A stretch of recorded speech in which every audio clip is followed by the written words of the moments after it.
Okay, when do you make the call between seal coating, replacing the asphalt, or going with concrete? So we're here to answer those questions right now. Asphalt. What makes it so amazing? Well, it's flexible, it's waterproof, it's cheap, and it's durable if done correctly. Crews can generally put asphalt in on a prep surface in a day, and in a lot of instances you can drive on it the next day. Okay, what is asphalt? So I've got some right behind me.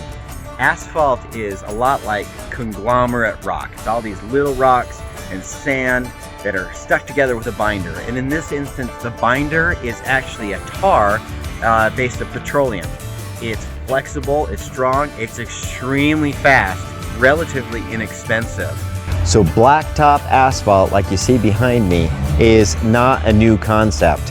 It's actually been something that's been used by the Babylonians, the Egyptians, but it was not popularized until about the 1870s in Newark, New Jersey. They actually put in what's considered to be the first modern asphalt road, and it exploded from there. 90% of our roads and our parking lots are made of asphalt, and that's because it's economical, it's flexible, it's quick to install, and I don't think really the idea is going anywhere. However, that does not exempt it from needing to be maintained, and that's what we're going to talk about today. Before we get into it, I want to talk about the primary 4 types of damage you're going to see in your parking lot. The first is oxidizing or highlighting. The second kind are your cracks, your thermal cracking. The third one is your alligator cracking. The fourth type is load point. So let's talk about each one, go through what it looks like, what is the fix, and what the repair looks like. So let's go.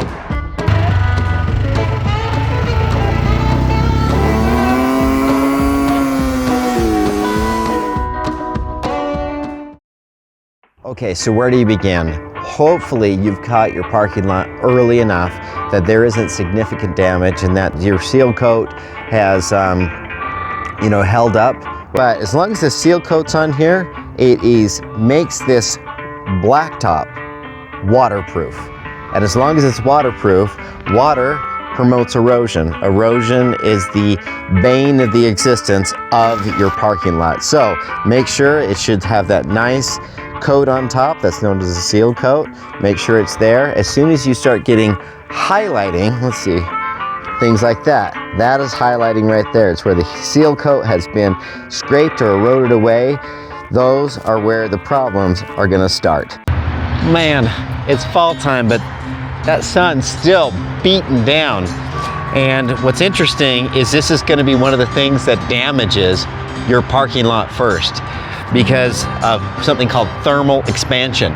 Thermal expansion is when this parking lot in the blacktop heats up, it expands, and when in the wintertime it cools down, it contracts. And that continual expansion and contraction is going to start making fissures. This is some of the most common type of damage you're going to see in your asphalt. But there's good news. This is the most common and most easily fixed issue in your parking lot. So I actually have a heat gun right here. Let me show you what kind of extreme temperatures these parking lots deal with in the summer, and not to mention the freezing temperatures that we deal with in the winter.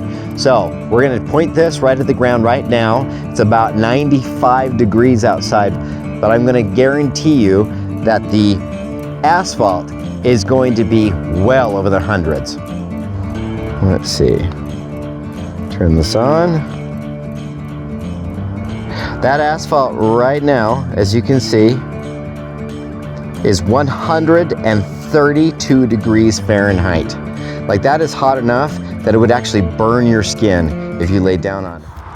Over time, your cracking starts expanding, starts forming these complete circles as water penetrates, and it just gets worse and worse and worse. Then there's areas like this. This right here is a great candidate for being crack sealed. The cracks are not more than 1/4 inch wide, and you can see on this side and this side, both of these are pretty structurally sound. The only thing that's wrong is we've got this little fissure that's going down here, and that's going to allow water to get inside. So if we seal that with tar, she's going to be in good shape. So you can't crack seal just any old time. There's actually an ideal time and a not so ideal time to do it. That tar has to stick to the asphalt. If it's too cold, it won't stick at all. If it's too hot, when a car rolls over it, it will peel the tar up because it never has a chance to cool. So spring or fall is a little bit more ideal because you have that ideal sweet temperature range. I'll put a little chart up. That's when you should be doing that crack sealing. Again, it's every 2 to 3 years or when you need it done again. And I wanted to talk about the limitations of crack sealing. So the limitations are this. You can crack seal as long as it's structurally sound. Once you lose a structurally sound asphalt, you can't seal it up because it's just no longer together. And that's what we're going to segment into alligatoring. And once you've hit alligatoring, you no longer can crack seal. It means removal. So alligator cracking is often also known as fatigue cracking. It's where you have not just a single pattern of cracks, but you have interconnecting cracks, and it's nicknamed alligator cracking because it starts resembling an alligator skin. This is an indication of the following. The first and foremost, alligator cracking can be because of weak subbase. So if you have subpar subbase, you're probably going to be more prone to alligator cracking. Areas of extreme high traffic, areas that are very poorly drained.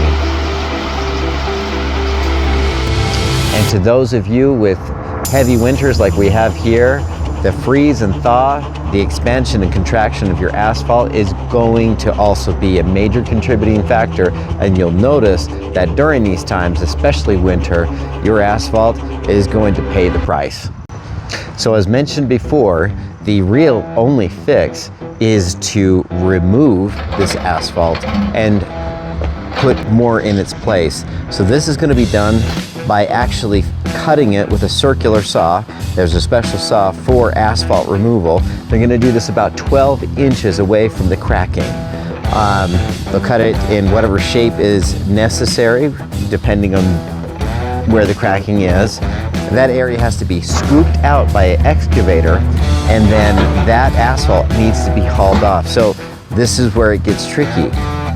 That asphalt that you haul off also is going to cost a lot of money to haul off. This is where it gets expensive quick. So make sure that you're strategizing not just any old replacement, but selectively targeting areas that absolutely need it.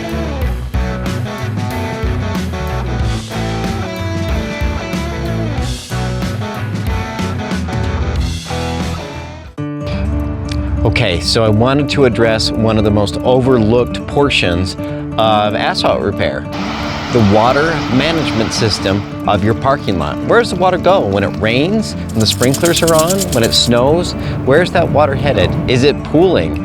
Is it going down the drain? Is it going underneath the asphalt? Is it going underneath the concrete? These questions should be asked, and you know what? Your parking lot will tell you if there's a problem. Now I want to talk about waterways. Where do you need them? Why do you want them? Right behind me is a classic example. There's water here every single day. And you know what? It has nowhere to go except to evaporate. Look what this is doing to my asphalt. I'll tell you that by next year, this will have to be cut and patched. Or you're gonna have to direct the water into the drain. See, right now it can't even get there. And that is exactly what waterways are designed to do. Now I know what you're thinking, great, let's put waterways everywhere.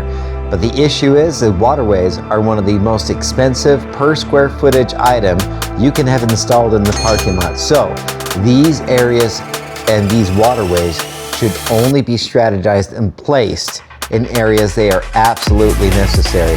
They can save your asphalt, but they can also drive up the cost of your repair. So, plan wisely.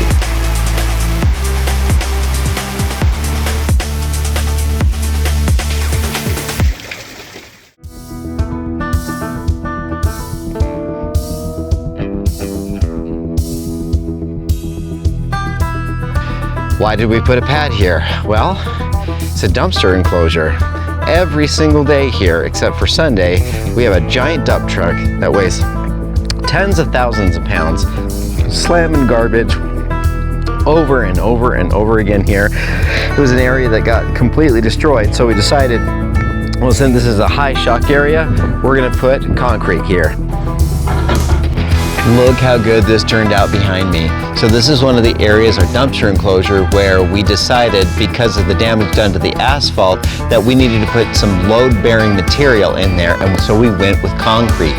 Concrete has up to 10 times the load-bearing capacity that asphalt does. The only caveat, yep, it's more expensive. Honestly, it's gonna have a life of about up to 50 years, and I'll guarantee you that the asphalt goes bad way before this pad does. We really will never have to do this again. So, other than dumpster enclosures, where should you be reinforcing the parking lot? Well, there's going to be your fire lanes need to be reinforced with concrete. In front of mailrooms, main driveways need to be reinforced with concrete. Delivery bays. Really, just think rule of thumb, wherever you have a giant truck going on a regular basis, you probably need a concrete pad. How thick should the asphalt be? Let's get into detail on how thick it should be based on its usage. 2 inches of asphalt is just for light usage. These are like bike paths, walking trails, things that are not going to be seeing anything over maybe a couple thousand pounds. 3 inches are going to be like your standard parking lots. This is the most common thickness you're going to find at your grocery stores. 3 inches is fairly standard. 4 inches, this is going to be your roads. It's going to be the areas where you're going to see some pretty significant traffic. Large semi-trucks are going to drive on these things, so a lot of your highways and a lot of your freeways are going to have 4 inches of thickness, if not more. And finally, kind of the max thickness you need to go with asphalt is 6 inches plus. You can pretty much drive whatever you want on there.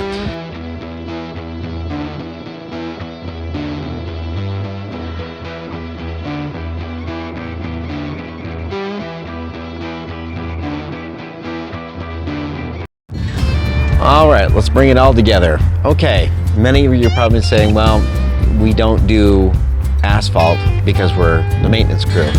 Well, that may be true. So it is important that as the maintenance crew, you guys are detecting early signs of wear. You can turn a small bid problem into a tens of thousands of dollars bid problem. And it all has to do with, were you paying attention? Are you paying attention? Are you maintaining your parking lot? Are you maintaining your property? That is what you're hired to do. And that most certainly is always going to be your job, especially if you're good at it. So fix it when it's small, track it before it gets big, and maintain it like it's your name on the line. Because at the end of the day, your quality is your fingerprint, and that, my friends, is a wrap.